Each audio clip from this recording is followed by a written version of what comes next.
tout le monde, on se retrouve dans une nouvelle vidéo et on va parler des Goldfeber Aqua. Donc vous voyez ici, c'est tout ce que j'ai eu, tout ce que j'ai reçu. Donc du coup, je me suis fait le nuancier. Alors, je vous montre d'un peu plus près pour ceux que ça intéresse. Bon, j'ai pas fini de compléter le nom des couleurs parce que j'avais pris un crayon d'une taille et du coup, ça écrivait trop gros, donc je vais le finir après. Ceux que ça intéresse, je pourrais vous le fournir sans problème. Ici, on va retrouver les 48 couleurs de la gamme. Et ici, en fait, on va être sur la gamme pastel qui se vend à part.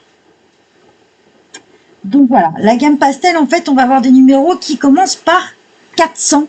Voilà, j'ai fait quelques petites recherches avant de comprendre les différences. Donc ça me permettra, moi aussi, de faire ma petite liste, de voir ce qui me manque, de pouvoir les compléter. Si ils me plaisent bien, j'ai prévu ma petite trousse aussi. Donc voilà. Et donc ils sont tous taillés parce que je les ai préparés avant. C'était mieux quand même. Le petit pinceau réservoir pour les aquarellés et on va tester tout ça. Donc voilà. Donc on va commencer par le truc premier, le blanc. Je vous présente. Alors faites attention puisque les Goldfeber existent en deux gammes différentes. Vous avez les Goldfeber, voilà, juste comme ça, où ça va être des crayons classiques. Et vous avez la gamme Goldfeber Aqua. Donc il y a une différence de prix quand même entre les deux. Où là, les Goldfeber Aqua, hein, qui dit Aqua dit eau. Donc cela, c'est une gamme aquarellable. C'est des crayons que vous pouvez aussi obtenir à l'unité. Donc ça, c'est assez sympa. Hein, comme je vous rappelle, à chaque fois vous avez un petit code barre, en général, c'est des crayons qu'on peut trouver à l'unité. C'est fabriqué en Allemagne. Donc cela. Vous allez retrouver juste Made in Germany, donc fabriqué en Allemagne, le QR code, ici, le QR code, je dis tiens, le QR code, le numéro de code barre en fait, et vous allez juste avoir le numéro ici de la couleur. Un petit rappel de la couleur ici, mais aucun nom. Ça va être un peu le point négatif, on va dire. Allez, on va commencer. Pour le papier, j'ai pris celui-ci, le Canson, 160 grammes. C'est un papier qui n'est pas très cher et qui vous permet, pour faire les nuanciers et tout ça, c'est suffisant, j'ai envie de vous dire, et résiste à pas mal de choses. Il y a 40 feuilles, on les paye en général dans les à peine 3 €, voire 4 €, des fois, c'est pour des périodes. Ce qu'on appelle mes premiers gribouillages, en fait. Ça résiste à la peinture, à la main, ça résiste à l'eau, au feutre, donc c'est sympa. Il faut savoir que moi, personnellement, c'est passé sans problème dans mon imprimante. Donc, c'est parti, on va tester ça. Bon, je pense que le blanc, on va pas forcément le voir, je pense. Ouais, c'est bien ce que je pensais. Je vais le faire quand même, mais... le blanc, ça va être bien après, si vous voulez éclaircir un peu votre couleur ou pas, quoi. Et je les range en même temps dans la petite trousse. Alors, on va essayer de trouver... Alors, tout ça, je sais que c'est... Ah, c'est la gamme pastel. Je vais me les mettre là en attendant. Et on va voir ce qu'on va trouver, ce qui va manquer comme couleur. Donc, en général, on commence par les jaunes dans mon nuancier. Donc, je vais avoir le numéro 107, qui est un jaune. Franchement, sur ce papier-là, ça y va nickel.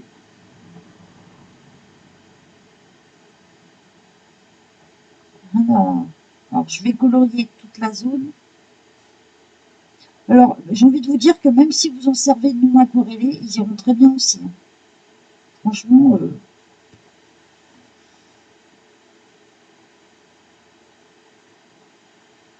c'est pas parce qu'un crayon est aquarellable qu'on doit obligatoirement l'aquareller.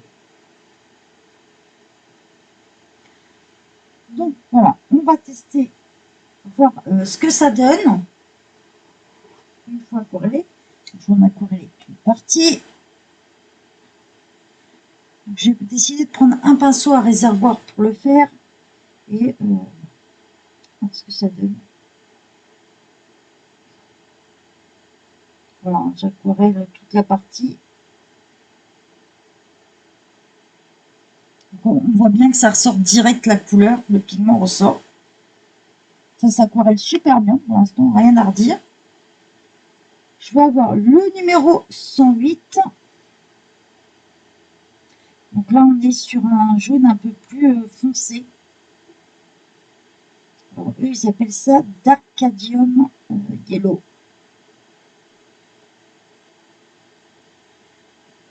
Bon, je pense pas que je vais vous dire les couleurs à chaque fois, mais si vous avez besoin des noms, j'ai la liste aussi. Sauf pour les pastels où je n'ai pas trouvé les noms, donc si quelqu'un les a, je suis preneuse. Allez, c'est parti, en aquarelle. Ah oui, tout de suite, je peux vous dire que le pigment ressort super bien.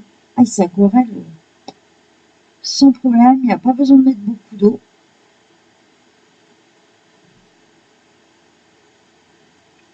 Donc là, vous ne le voyez pas, mais j'ai mon petit sopalin en fait ici. Pensez à rincer à chaque fois hein, votre pinceau. Ensuite, alors, généralement pas sur les oranges.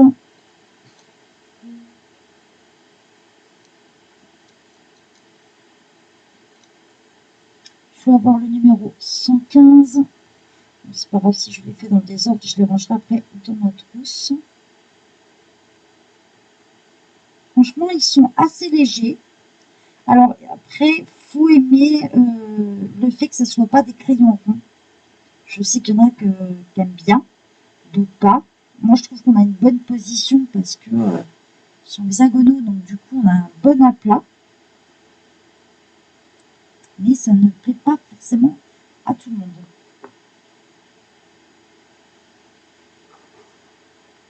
Je préfère quand même le préciser.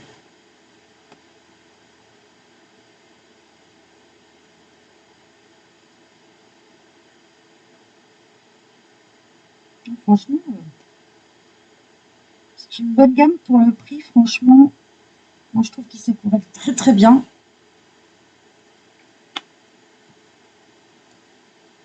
On est parti sur le numéro 118. Je fais la suite. De toute façon, c'est clair, il va me manquer quelques couleurs. Mais comme il s'achète à l'unité, c'est le côté assez pratique de pouvoir compléter sa gamme après.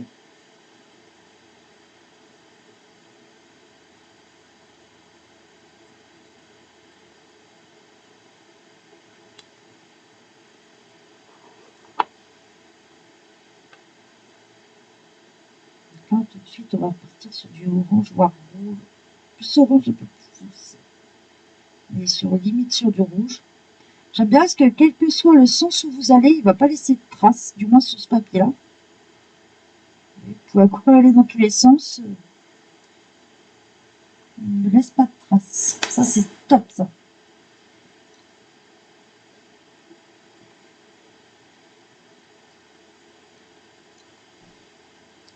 On va être sur un rouge.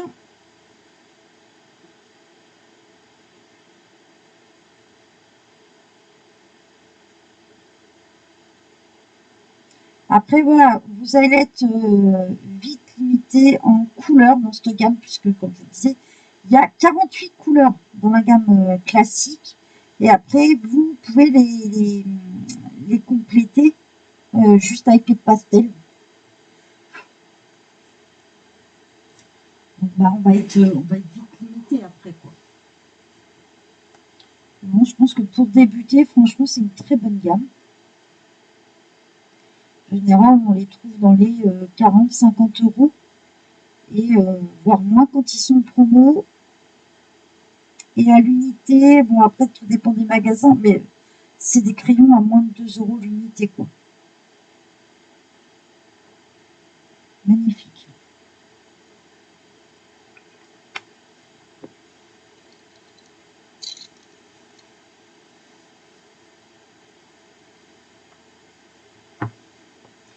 peut avoir des roses aussi.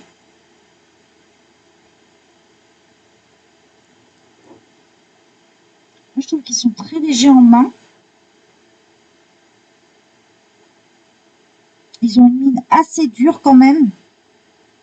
Donc, si vous êtes un peu... si vous avez tendance à appuyer sur votre crayon, vous allez péter la mine, ça c'est sûr. Parce que c'est une mine dure, mais elle est pas, c'est pas tendre, on va dire. C'est vraiment dur.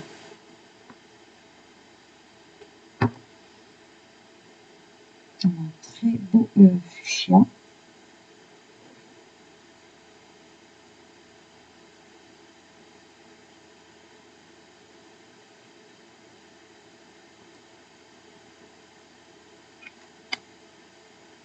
Moi, je dis que pour le prix, franchement, Faber-Castell ne me déçoit pas.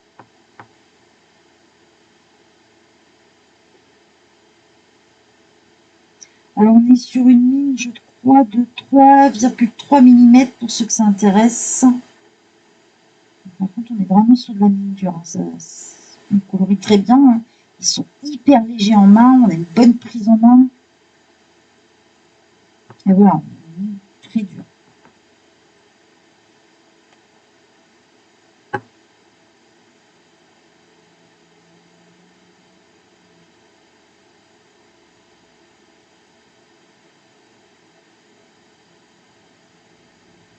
La pigmentation est présente. Je trouve qu'on a des, pour l'instant, on a des belles couleurs bien flashy en plus. On va aller sur des couleurs un peu plus foncées pour voir. Mais on va aller partir sur du gris.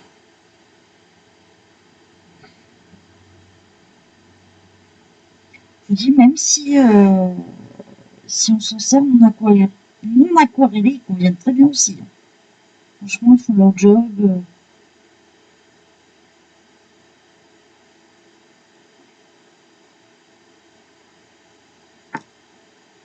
On va en faire quelques-uns à la suite. À la suite, on va faire le noir en même temps.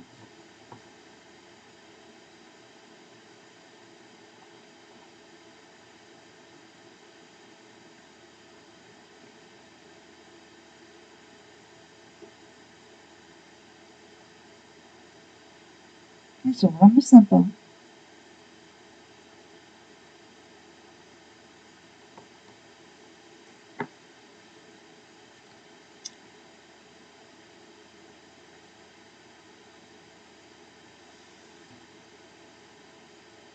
va partir sur des marrons. Comme ça, vous verrez bien la différence. Après, ce que je vais faire, c'est que je vais finir mon nuancier hors vidéo. Hein. Ça sert à rien de rester trop de temps en train de vous montrer le nuancier. Je vois pas l'intérêt. Je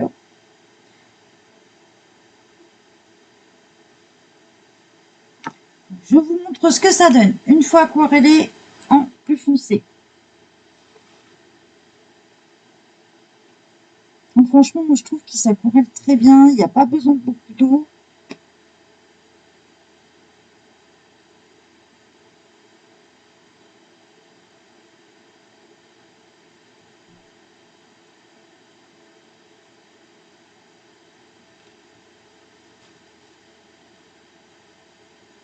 On va faire pareil pour le gris.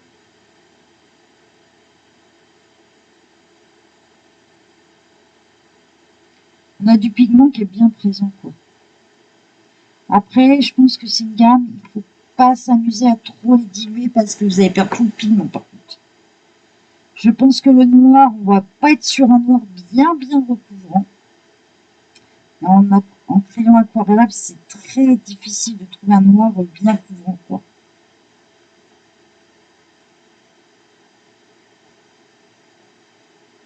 Ils sont très bien, moi je dis. En fait, on est rarement déçu avec Faber-Castell.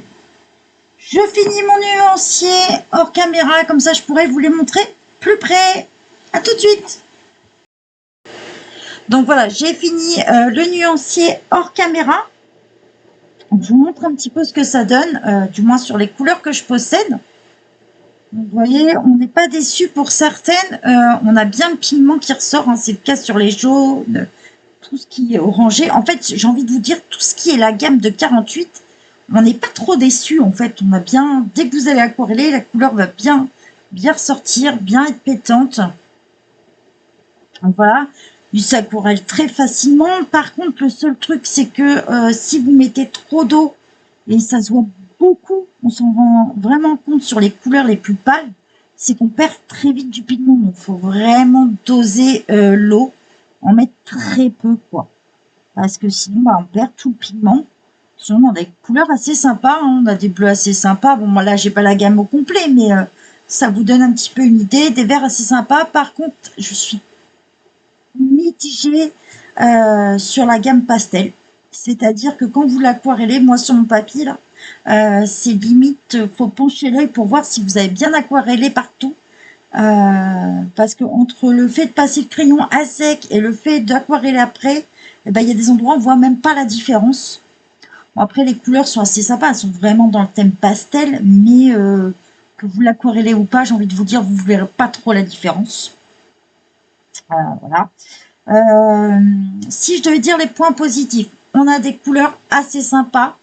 On a des crayons qui sont abordables niveau prix. On a la, voilà, moi je considère ça comme de la moyenne gamme, hein, Faber-Castell. Le point positif aussi, c'est que c'est des crayons que vous pouvez racheter à l'unité, du moins pour la gamme de 48, la gamme de pastel. Moi perso dans mon magasin, je ne les ai pas vus à l'unité, donc je ne me prononcerai pas là-dessus. Peut-être que d'autres magasins le font, mais j'en ai pas vu, en tout cas en cherchant un petit peu, j'en ai pas vu. Les points négatifs, la gamme pastel, on voit pas la différence quand elle est aquarellée. Bon, bah après, pour le prix, il ne faut pas non plus s'attendre à avoir de la qualité comme les muséums ou les Albrecht Dürer. Forcément, vous avez moins de pigments, largement moins. Donc, tout ce qui est couleur claire, si vous mettez trop d'eau, ben, on ne voit plus rien. C'est une mine très dure. Alors ça, je mettrai ça en point négatif et en point positif. Ça dépend comment vous coloriez. Si vous êtes quelqu'un qui appuie sur ses crayons, oubliez de suite. C'est une mine très très dure. Moi, je suis quelqu'un qui, par exemple, je vais essayer de vous montrer, qui taille vraiment très pointu. Et si vous appuyez avec des mines très pointues comme ça, elles cassent. Certaines couleurs m'ont fait un petit peu de dépôt, donc pensez toujours, normalement on ne devrait pas le faire avec des crayons aquarellables. Quand il y a du dépôt, bah, si vous ne faites pas attention et que vous avez du dépôt, ça va vous faire des micro-taches sur le colo. Donc mon avis est un peu mitigé sur ces crayons. Mais pour le prix, je dis que ça vaut le coup quand même. Donc voilà. Après, je dis que ça dépend comment chacun colorie, chacun aura son avis. Donc, je pense que certaines personnes vont les aimer, d'autres pas. Voilà. J'espère que ça vous ait plu. N'hésitez pas à me dire si vous aussi vous les possédez et ce que vous en pensez aussi. Allez, bye bye tout le monde. Bon colo.